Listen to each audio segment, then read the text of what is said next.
Selamat pagi dan shalom Bapak Ibu Saudara-saudara. Kiranya damai sejahtera Kristus senantiasa kita nikmati sampai pagi hari ini. Untuk seterusnya kita akan menjalani berbagai aktivitas pada hari ini. Senang sekali berjumpa dengan Bapak Ibu Saudara-saudara dalam renungan harian Jemaat Bukit Tamalan Rea. Sebelum kita membaca dan merenungkan firman Tuhan yang akan menginspirasi kehidupan kita hari ini, mari bersama-sama kita berdoa. Terima kasih Bapa di sorga untuk hidup, kekuatan dan kesehatan yang terus kami nikmati, sehingga pagi ini kami bangun lagi dengan penuh sukacita untuk menghadapi hari yang baru. Di dalamnya berbagai aktivitas akan kami jalani. Kami percaya hanya dengan tuntunan dan kasih sayang-Mu kami dapat menjalani hidup dan kerja hari ini. Karena itu mengawali semuanya, kami rindu membaca dan merenungkan firman-Mu pagi ini. Tolonglah kami ya Roh Kudus untuk mengerti kehendak-Mu melalui firman ini, dan seterusnya kami lakukan sepanjang kehidupan ini. Berfirmanlah, kami telah sedia mendengar, dalam nama Yesus firman yang hidup. Amin. Bapak Ibu saudara-saudara yang kekasih dalam Tuhan, bagian firman Tuhan yang akan saya baca dan kita renungkan bersama pagi hari ini, ada dua bagian Alkitab. Yang pertama dari Mazmur 36 ayat 10, dan yang kedua dari 1 Tawarik pasal 28 ayat 9 bagian B. Bagian firman Tuhan yang pertama dari Mazmur 36 ayat 10 mengatakan, sebab padamu ada sumber hayat, di dalam terang-Mu kami melihat terang. 1 Tawarik 28 ayat 9b.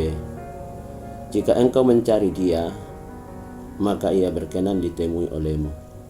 Tetapi jika engkau meninggalkan Dia, maka Ia akan membuang engkau untuk selamanya. Bapak Ibu saudara-saudara sedang jemaat yang kekasih dalam Tuhan, sesungguhnya kesempatan untuk mencari Tuhan atau menanyakan kehendak Tuhan selalu ada bagi semua orang. Tetapi tidak semua orang mau mempergunakan kesempatan itu dengan baik. Kita sering menyia-nyiakan dan membuang kesempatan itu karena kita sibuk dengan kehidupan batinnya kita, yakni mengejar dan mencari yang sifatnya finansial, tanpa sadar bahwa semua itu hanyalah sementara. Kecenderungan manusia menempatkan harta dan kekuasaan atau jabatan sebagai sumber hidup yang akan membahagiakan. Itu sebabnya terkadang manusia lupa akan mencari Tuhan dan menanyakan kehendak-Nya. Padahal Tuhan itu ada selalu, kapan dan dimanapun kita bisa menemui Dia. Tetapi kita sendiri yang mempunyai banyak dalih akibat rutinitas keseharian kita yang berorientasi kepada hal yang tidak abadi di dunia ini.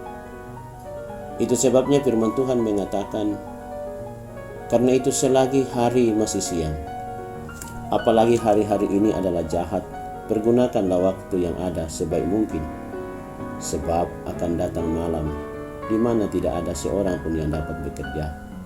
Yohanes 9 ayat 4. Bagi orang percaya, mencari Tuhan seharusnya menjadi gaya hidup sehari-hari, bukan sesuatu yang dipaksakan, dan bukan pula sebatas seremonial atau upacara keagamaan. Mengapa kita harus mencari Tuhan setiap waktu? Karena di dalam Dia ada kehidupan. Firman-Nya mengatakan dalam Amos 5 ayat 4, carilah Aku, maka kamu akan hidup. Di sini Nabi Amos mau menegaskan kepada umat Israel bahwa hanya dengan menemukan dan melakukan kehendak Tuhan, kita akan menikmati hidup yang sesungguhnya. Karena tanpa Tuhan hidup kita tidak berarti. Firman-Nya mengatakan, karena kita ini tidak lebih daripada embusan nafas, dan sebagai apakah ia dapat dianggap? Yesaya 2 ayat 22. Dan nafas kehidupan ini berasal dari Tuhan. Siapa di antara semuanya itu yang tidak tahu bahwa tangan Allah yang melakukan itu? Bahwa di dalam tangan-Nya terletak nyawa segala yang hidup dan yang bernafas dalam hidup manusia. Ayub 12 ayat 9 sampai 10. Ini pernyataan Ayub saat menghadapi pergulatan hidup. Kemudian ia menemukan bahwa hidup ini hanya titipan dari Tuhan, dan semua yang berkaitan dengan hidup ini ada dalam kuasa-Nya. Karena itu orang-orang yang taat memandang kepada sumber hidup yang sesungguhnya. Ia tidak akan pernah khawatir dengan semua yang berkaitan dengan hidupnya. Orang yang percaya kepada Kristus tidak akan pernah gelisah dengan soal apa yang akan dimakan, soal tempat tinggal, dan akan apa yang dipakai setiap hari. Kenapa?